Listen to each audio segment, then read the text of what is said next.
Thank you so much, everyone, for joining this afternoon. I'm very excited to speak to Steve, and I think we established quite early on that I do not know a lot about cars, which is actually maybe quite a good place to start and to ask questions from, so that anyone in the audience will learn a lot through this talk. So Steve, I would love you to, first of all, just to give us a bit of context, introduce yourself in your own words and how you came to do what you're doing. Well, I don't know how I'm going to follow the last act, which is quite impressive, and very well prepared. So my name is Steve Drummond. I'm the CEO of a company called Electrogenic. What we do is we make EV technology, and it's technology that goes into some defense applications, into an increasing number of new cars by independent car manufacturers, and also the thing that catches everybody's attention, we make technology that goes into old cars, so classic cars. And I read that you started this in 2016, but where did the idea of this actually come from, and where did that begin? So I've done a lot of things. I'm an engineer, I've been in finance and a whole bunch of stuff, and most of that in one way or another has had to do with green. So sustainability, a lot of green energy, about carbon and all sorts of different things. And I was sort of bored of it. And the last great frontier beyond heating, retrofit, that's still to come, but the next great frontier perhaps was transport. And so started looking into it, realized that this is about 2016-17, realized that for the very first time it was starting to become possible to actually make an electric car that you actually might want to drive.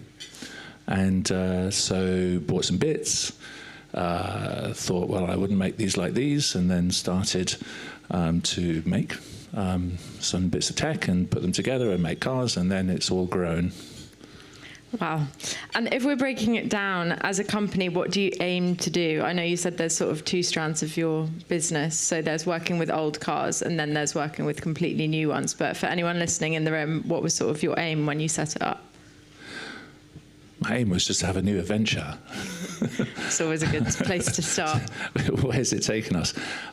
So I'm a mechanical engineer. So I started off many decades ago when machines were controlled by mechanical mechanisms. And in my career, what's happened is that machines have all become controlled by microprocessors.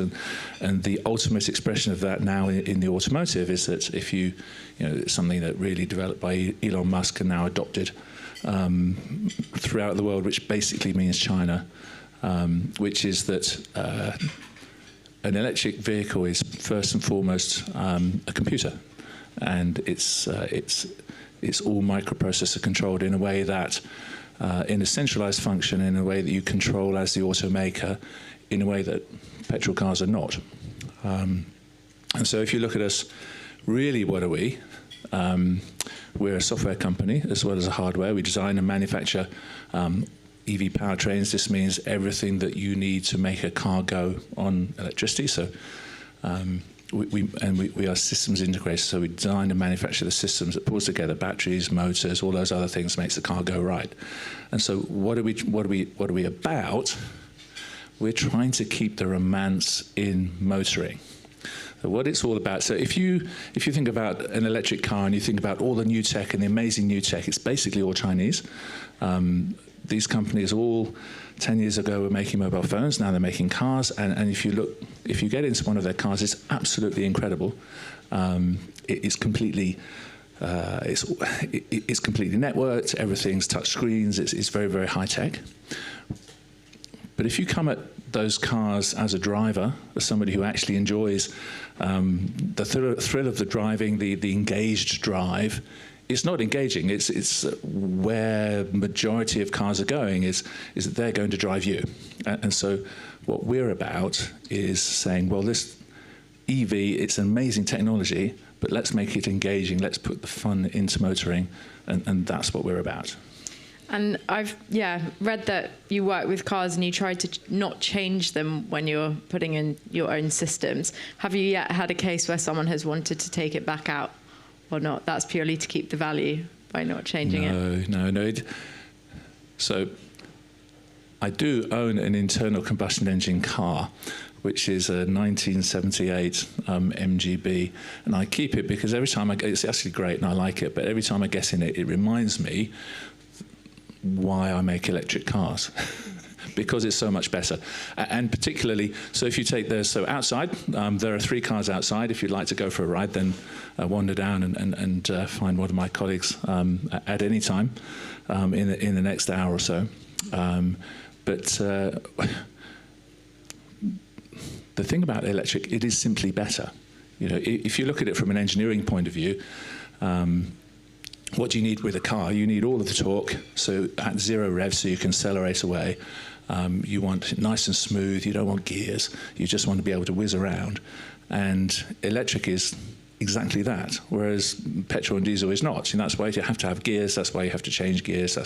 It's not that the propulsion system is not matched to the use case. So there's very, we've had 100 years to perfect it now, and so it's very sophisticated, but it's still, you fundamentally got a system that isn't matched to what it's trying to do. And so when you get into an electric car, and particularly one of our cars, of course, it's really lovely to drive. And what we're doing with the old cars is it's a point of principle and a sort of philosophical thing. But there's nothing cut, nothing drilled. We don't change the cars in any way. We just unbolt the engines, the fuel tank, the exhaust, the smelly bits, bolt in the new powertrain, and what you get is a revitalized, our customers say it gives my car a new lease of life, a completely revitalized machine, which just makes you smile every time you get into it. It drives better. It can keep up with modern traffic. When you get into it, you know that you're going to get to where you're going, and you know you're going to get back again. Because these old cars are now the beautiful cars that people like E-types and Land Rovers and so on. They're not reliable. And so it's a transformatory experience. And from the environmental point of view, what you're doing is so commonly our customers, they have a big car and then a smaller car for family. It goes around the local shops, and then they have this ornament on the driveway or in the garage, which is their classic car, which sort of gets taken out a few Sundays a year. And you make it electric, and all of a sudden they're driving it every day, and so that second car isn't necessary anymore. And so it's about preserving the past for the future. It's about reusing, repurposing, and it's about having fun. Brilliant answer. My next question is: where does UK Ltd sit in the world of EV?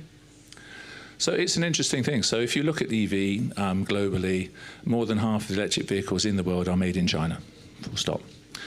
But if you look at what I would say are the interesting things and a lot of the innovation, and you look in the Western world, it's all happening in the UK. If you look into the UK, there's a real hinterland, not only Formula E, of course, because why are all but one of the world's Formula One teams based here in the UK, dotted around the Cotswolds, very nice. It's because we have the engineering expertise and the capability. This then morphed into Formula E. If you go within 50 miles of where we are, we're just outside of Oxford. If within 50 miles you have a significant number of really innovative new battery designers and manufacturers, some really interesting motors. It's a lot of innovation into how to get lighter, more efficient, and a huge amount of technical expertise here. And we operate internationally, but mostly here and in the USA. And if you go to the USA, it's an interesting thing, because there's been this idea that EV is a good thing in the USA for decades. And so when 10 years ago, when I thought, wouldn't it be cool to make an electric car? The only thing to do was to go to America. And in the intervening time, they haven't really upped their game. They haven't really developed any new tech. And all of the new tech that's been developed in Europe for example, the majority of it is here in the UK. And UK automotive is an incredible success story internationally. It's a matter of keeping it going, keeping the investment there. The government does quite a lot, but same issues for all of UK PLC. It's about investment and cash flow, but the engineers are unparalleled. The UK is the place to be, for one thing. My next question was going to be, is there a limit to what cars you can convert? And what's the sort of oldest car you have converted, and does that make it more difficult? So the oldest car that the oldest vehicle that we have converted was it's 104 years old. What's that make it? 1921. So that's the oldest. That one's secret, so I can't tell you what it was. So the next oldest is 1929 Rolls Royce Phantom 2, which we converted for Jason Momoa. He's spent this summer driving it around Budapest, having a great time because he's been filming over there.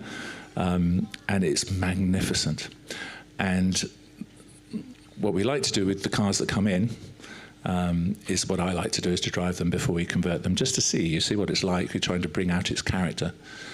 It was nearly impossible to drive. It's so hard. You think you go back 100 years, and what you're driving is a machine that was created for a very small number of landed gentry who could really afford it.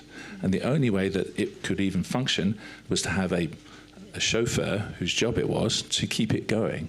100% full-time, all he did was look after that car, make it work. And be expert in how to drive it. So they're very difficult.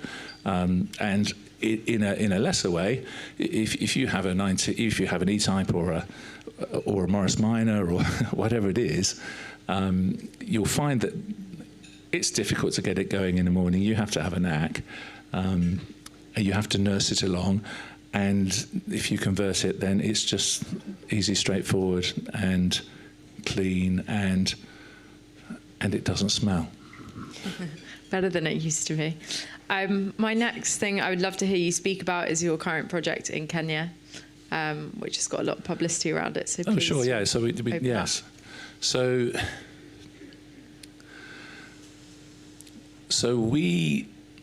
So actually converting cars is about 10% of our revenue streams, right? About another 40% is developing new powertrains for new cars, and the rest is selling what we call a kit. So it's a completely engineered system that can literally bolt into a specific vehicle, and then we export the kit. So most of our business is export. Mostly it goes to the States. And so we simply manufacture here a kit to convert a car, send it off, and somebody installs it. We have an international dealer network, so you can go to one of our dealers in most countries. And we found, and we were approached by some people in Kenya who had a problem. So it's really interesting. So it's I really want to go. It's a safari company in northwestern Kenya, and it's called Sarara, which is the name of the valley, and it's run by the local tribes. So it's completely run by local Africans, and it's part of a wider conservation project. It's for the whole of the area of northwest Kenya on the northern borders. And they had a problem, which is that they have these old Land Rovers, and in the rainy season they can't get diesel to put in them. They can't get diesel to actually run the generators and so on. So over the last little while, they've been building more and more solar to provide energy for the local villages and for the safari operation. But that still didn't help them with the vehicles, and so we sent them 3 conversion kits, and we sent over a couple of our lads, a couple of apprentices, to train them to how to fit them. And so they converted 3 Land Rovers from diesel to electric in 2 weeks. Took them, and so now they have 3 EVs, and it's great for them because they're quiet, and so you can snuggle up to the animals and they don't really pay attention, and so it's a much better guest experience for them, which is, and obviously it's the guest cash flow which keeps the conservation going.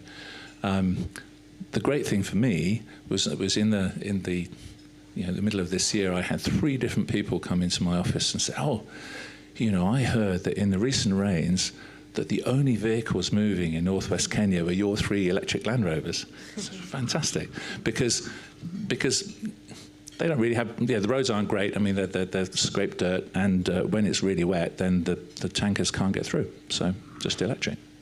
Do you think that for that company and ones nearby, in a few years, everyone might just have electric all year round? Yeah, I hope so. It certainly makes a lot of sense. We're doing a lot to try and reduce the cost. It's sort of chicken and egg. You know how it is. Cost of kits is very much volume dependent. So we're building up the volumes and lowering the costs. We've kept our costs fixed in real terms. Well, fixed absolutely for the last 3-4 years now, and it's slowly reducing. It makes a lot of sense. It's quiet. There's far less maintenance, and you have year-round accessibility. The sun's always shining, even when it's raining. My next question was going to be, what's been your favourite car to convert? I know you can't disclose all of the people you work with, but we would love to hear another account if you have one. My favourite one's a DeLorean, because it has star presence. So we converted DeLorean. It's the way an amount of our business goes. We have somebody comes to us and says, "Look, I really, really want to convert my car," and we say to ourselves, "Okay, so we can just convert it, or we could put in a bit more effort, a bit of extra effort, and turn it into a kit, and then we can sell the kit independently." So with the DeLorean, we thought, "Okay, we're going to make a kit," and so we converted it. It was beautiful. There's lots of philosophy you can get into as to, well, how are we going to convert? What are we going to do? But with the DeLorean, it seemed important to keep the original weight of the original vehicle. It's supposed to be sporty. But if you know anything about DeLoreans, you know that it was designed to be this amazing sports car, and the suspension was designed by Lotus, and then the US emissions legislation came in, now currently being repealed. This week's news. And so they couldn't put the original gas-guzzling engine in it that was going to make it go really fast, so they put a Peugeot engine instead, and it did 0 to 60 in 12 seconds, which for something that looks like a supercar was a bit pathetic. So we kept it the same weight. We put a full EV system in there. It does 0 to 60 in 5.8 seconds. And the great thing about it is the original Lotus suspension is still there. So now it looks like a supercar. It drives like a supercar.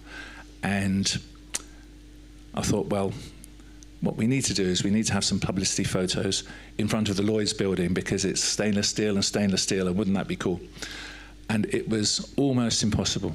You try driving a DeLorean through central London, people are throwing themselves in front of you to get a photograph. It was quite a thing. And then we stopped. We wanted nice sort of nighttime look to the pictures. And of course it was pub kicking out times, like, "Oh, can I sit in your car?" "No." "Can I lie on the bonnet?" "No."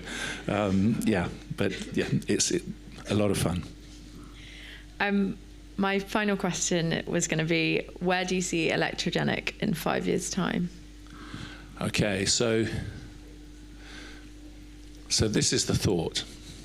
So the unique thing about us is that, as I was saying earlier, the key to all of this, the key to making all these things really special, is the software. And actually the software is really difficult, and we've spent years building it. And so it turns out we're pretty much the only people in the world, outside of all the big guys, which basically means China, who have the software. And so we are, so 2 things really. One is that if you look at the old cars, really the market for that is USA. There's much more money in the States than there is in England, and more than half our revenues are US exports. And so USA is more and more of a focus for us.